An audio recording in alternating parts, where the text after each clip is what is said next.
তো বন্ধুরা, শ্রেণিকা শ্রেণিজার নতুন আরেকটি ভিডিওতে জানাই তোমাদের সকলকে স্বাগত। শ্রেণিকা শ্রেণিজা কিন্তু এখন সকালবেলা ঘুম থেকে উঠে পড়েছে আর আমাকে বলছে আমি নাকি দিন দিন বুড়ি হয়ে যাচ্ছি।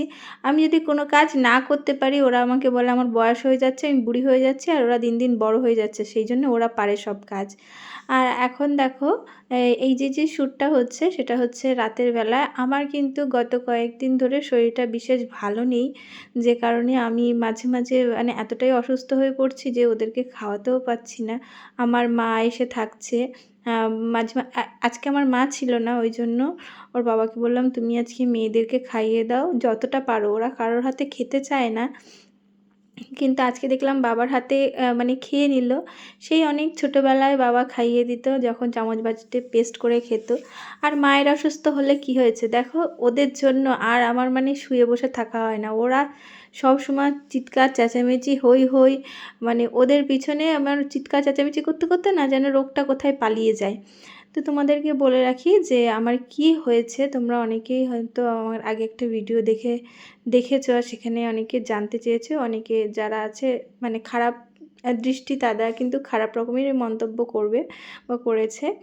তো আমার যেটা হয়েছে দীর্ঘদিন ধরে, আমার যেটা মনে হয় যে ঘুম কম, খাওয়ার উল্টোপাল্টার কারণেই বাচ্চাদের নিয়ে সবসময় ওদের পিছনে খেয়াল রাখতে রাখতে আমার নিজের যত্নটা একটু কম হয়েছে।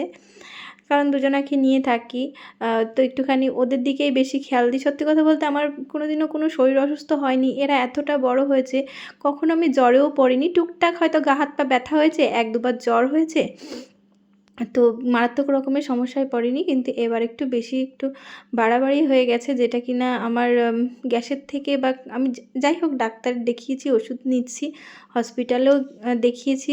তারপর যখন একটু বেশি বাড়াবাড়ি হলো তো পার্সোনাল ডাক্তার দেখিয়েছি। তো আমার মনে হয়েছে যে ওটা নার্ভের একটা কোনো সমস্যা হয়েছে, প্লাস গ্যাসের থেকে বা মারাত্মক রকমের গ্যাসের থেকেই আমার শ্বাস নিতে কখনো কখনো সমস্যা হচ্ছে, কখনো কখনো হাত পায়ে ঝিঁঝি লেগে আসছে। তো তোমাদের এরকম হয় কি আমাকে কিন্তু জানিও। যদি হয় তাহলে মানে কেমন ডাক্তার বা কী ডাক্তার দেখিয়েছো সেটাও জানিও। আমি কিন্তু দেখিয়েছি নার্ভের ডাক্তার, তো আমাকে টেস্ট দিয়েছে। আর যেগুলো দিয়েছিলো সেগুলো মোটামুটি ঠিক আছে। যে ইমিডিয়েটলি হসপিটালে যখন গেছিলাম তখন ডাক্তার যে রিপোর্টগুলো দিয়েছিল রক্তের, সেগুলো ঠিক ছিল। আর এখানে দেখো আমি মানে আসার সময় ডাক্তার দেখিয়ে আসার সময় ওদের জন্য আইসক্রিম নিয়ে এসেছিলাম, আর সেটাই খাচ্ছিল। আর এখানে দুজনে এই যে বাস্কেটগুলোকে নিয়ে সবসময় ব্যাগ বানাবে। ওদের আমি ব্যাগ কিনে দিয়েছি, তারপরে ওই ব্যাগ পছন্দ না।